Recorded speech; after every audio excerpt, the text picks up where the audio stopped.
अस्सलाम वालेकुम स्टूडेंट्स। आज हमने करने हैं चैप्टर 11 की डेफिनेशन, समरी और ग्लॉसरी के बारे में देखने हैं। ठीक है, हमारे पास चैप्टर 11 है कॉर्ड्स एंड आर्क। ठीक है, हमारे पास एक सर्कल, कॉर्ड्स एंड आर्क का कॉन्सेप्ट हम इस तरह से देखते हैं कि हमारे पास एक सर्कल है। ठीक है, इस सर्कल के अगर सरकमफ्रेंस, ठीक है, ये सर्कल की बाउंड्री और सरकमफ्रेंस हम इसे कहते हैं बाउंड्री, यहाँ सरकमफ्रेंस। इसके सरकमफ्रेंस में दो पॉइंट्स लें, ठीक है, ए बी। ठीक है, अगर तो ये ए बी जो है ये आर्क होगी। ठीक है, अगर इन दो पॉइंट्स को हम ज्वाइन कर दें, आप इसमें ज्वाइन कर दें एक लाइन सेगमेंट से ए और बी को,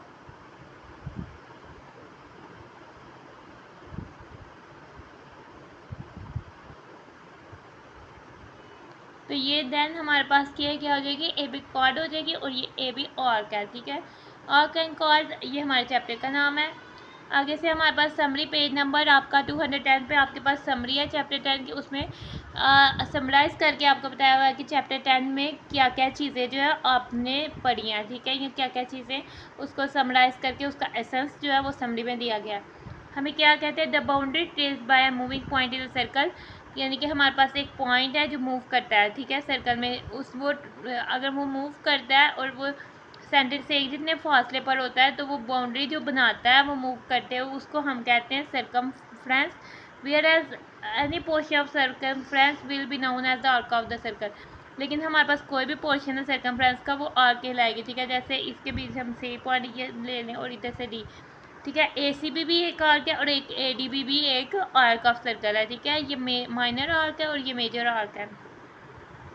आगे से हमारे पास the straight line joining two points of the circumference is called chord of the circle. अगर कोई स्ट्रेट लाइन है वो ज्वाइन कर रही है टू पॉइंट्स, सर्कल के सर्कमफ्रेंस में दो पॉइंट्स है उनको ज्वाइन करती है स्ट्रेट लाइन, उसे हम कहते हैं कॉर्ड ऑफ सर्कल। ठीक है, अभी ये हो जाएगी कॉर्ड ऑफ सर्कल जो हमने रेड से शो किया। आगे से हमारे पास क्या आ जाता है, the portion of a circle bounded by an arc and a chord is known as the segment of a circle. यानी ये जो पोर्शन है, ठीक है, ए बी सी और इधर हम ई कह देते हैं। ठीक है, हमारे पास ये A B C A E B C, ये जो हमारे पास पोर्शन है, ठीक है, ये हमारे पास सेगमेंट ऑफ अ सर्कल हो जाएगा। ठीक है, ये इतना हिस्सा सेगमेंट ऑफ अ सर्कल हो जाएगा। The circular region bounded by an arc of a circle. ठीक है, ऐसा सर्कुलर रीजन जो बाउंड किया जाए आर्क ऑफ अ सर्कल से, जैसे सपोज ए आर्क है। ठीक है, and its two corresponding radial segments is called, और जो इनके आर्क्स के एंड पॉइंट्स पे रेडियल सेगमेंट्स बनेंगे, लेट्स सपोज कि हमारे पास सर्कल का ये सेंटर है। ठीक है, इनके एंड पे जो रेडियल सेगमेंट्स बनेंगे,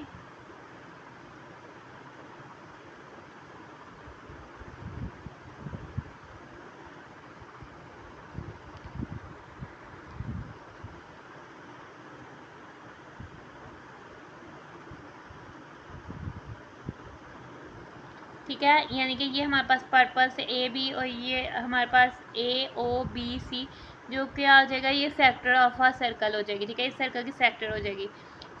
यानी हमारे पास ए सी बी आर्क है, ए ई बी हमारे पास कॉर्ड है, ए ई बी सी हमारे पास सेक्टर है, ए ओ बी सी ए ई बी सी हमारे पास सेगमेंट ऑफ सर्कल है, ए ओ बी सी हमारे पास सेक्टर ऑफ अ सर्कल है। ठीक है, ये हमारे पास सेक्टर ऑफ अ सर्कल हो जाता है। आगे से हमारे पास आ जाता है, a straight line drawn from the centre of a circle bisecting a chord is perpendicular to the chord and conversely perpendicular drawn from the circle of the chord on a chord bisected. यानी सबसे पहले हमें कहते हैं कि हमारे पास एक circle है। ठीक है, ठीक है, हमारे पास सबसे पहले हम कह देते हैं कि हमारे पास एक सर्कल है। ठीक है, ए बी हमारे पास उसकी कॉर्ड है। ठीक है, हमारे पास लेट्स सपोज ये सर्कल का इधर सेंटर है, हमने स्ट्रेट लाइन ड्रॉन करनी है जो ए बी कॉर्ड को बाइसेक्ट करे, दो इक्वल पार्ट में काटे। लेट्स सपोज के एम पॉइंट पे वो इसको बाइसेक्ट कर रही है। ठीक है, जो स्ट्रेट लाइन हमारे पास ज्वाइन होगी ओ एम, ठीक है, वो हमारे पास हमेशा परपेंडिकुलर होगी। मीन्स कि ये जो ओ एम है ये ए बी के साथ 90 डिग्री का एंगल दोनों साइड से बना रहा है। ठीक है, यानी कि परपेंडिकुलर होगी, यानी कि ये 90 डिग्री का एंगल बनाएगा और इधर भी 90 डिग्री का एंगल बनेगा। यानी परपेंडिकुलर का मीन्स है कि वो उससे दोनों साइड्स में 90 डिग्री का एंगल बनाएगी। और कन्वर्सली अगर हम कन्वर्स देखें कि अगर हम perpendicular drawn from the centre of a circle on a card यानी कि अगर हम यानी सेंटर ऑफ सर्कल से कॉर्ड ए बी पे परपेंडिकुलर ड्रॉन करें, ठीक है। तो फिर जिस पॉइंट पर लेट्स सपोज एम पॉइंट पे काटा है, तो एम जो है इस कार्ड का मिड पॉइंट होगा, यानी ए एम जो होगा बी एम के इक्वल होगा, यानी कार्ड को 2 इक्वल पार्ट्स में डिवाइड करेगी, कार्ड को बाइसेक्ट करेगी। आगे से हम आ जाते हैं if two arcs of a circle और ऑफ कॉन्ग्रुएंट सर्कल्स, ठीक है। अगर हमारे पास कोई एक सर्कल है या 2 कॉन्ग्रुएंट सर्कल्स हैं, ठीक है, उनमें 2 आर्क्स हमने अगर 2 आर्क्स कॉन्ग्रुएंट है, दो इनके कोरस्पॉन्डिंग कार्ड्स भी इक्वल होंगे। लेट्स सपोज हमारे पास ये सर्कल है, ठीक है, ठीक है। एक हमारे पास है कॉर्ड ए बी और एक हमारे पास है, हम कह देते हैं एक हमारे पास आर्क ए बी है और इसी तरह से एक हमारे पास आर्क सी डी है, ठीक है।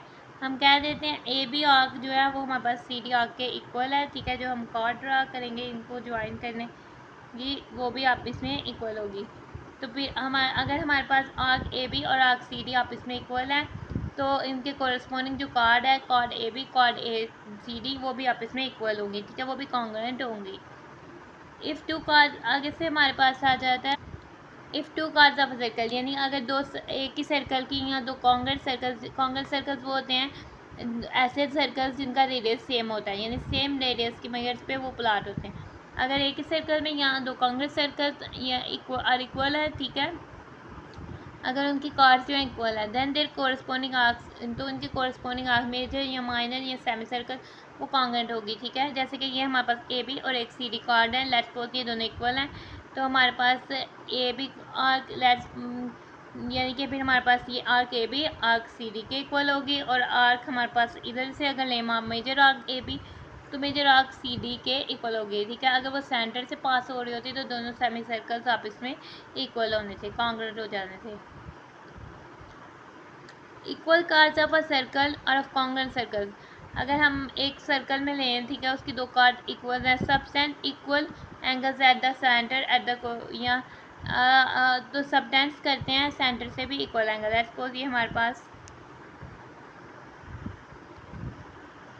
कार्ड ए बी है, ठीक है, ये हमारे पास एंगल ये सबटेंड कर रही है, और ये कार्ड सी डी है हमारे पास, ये एंगल सबटेंड कर रही है। अगर ये ए बी और सी डी इक्वल्स हैं, तो इनके जो बीच का एंगल है, यानी angle A O B angle C O D के इक्वल होगा, सेंट्रल एंगल जो सेंटर पे एंगल बनता है, ठीक है। आगे से हमारे पास आ जाता है if the angle subtends by 2 chords of a circle, यानी अगर हमारे पास एंगल जो सेंटर से बन रहा है 2 कार्ड्स ऑफ सर्कल्स के, यानी कि दोनों कार्ड से जो है सेंटर पे एंगल बन रहा है वो कॉन्ग्रुएंट है, यानी एंगल सेम है, तो दोनों कार्ड्स भी इक्वल होगी, यानी ए बी बी फिर सी डी के इक्वल होगी। तो ये हमने कुछ थ्योरम्स देखे थे, कुछ स्टेटमेंट देखी थी, इनको प्रूव भी किया था। तो ये था हमने चैप्टर नंबर 11 में किया, ठीक है। बुक के लास्ट पे जो ग्लोसरी है उस पर आपके पास चैप्टर नंबर 11 की कोई डेफिनेशन नहीं दी हुई। तो हम अपनी वीडियो को एंड करते हैं। अगर आपको कुछ समझ नहीं आई तो आप कमेंट्स में पूछिए। अगर आपको वीडियो अच्छे से समझ आ गई है तो वीडियो को लाइक कर दीजिए, चैनल को सब्सक्राइब कर दीजिए। थैंक्स फॉर वॉचिंग, और अपने दोस्तों से भी शेयर कीजिए। Stay blessed.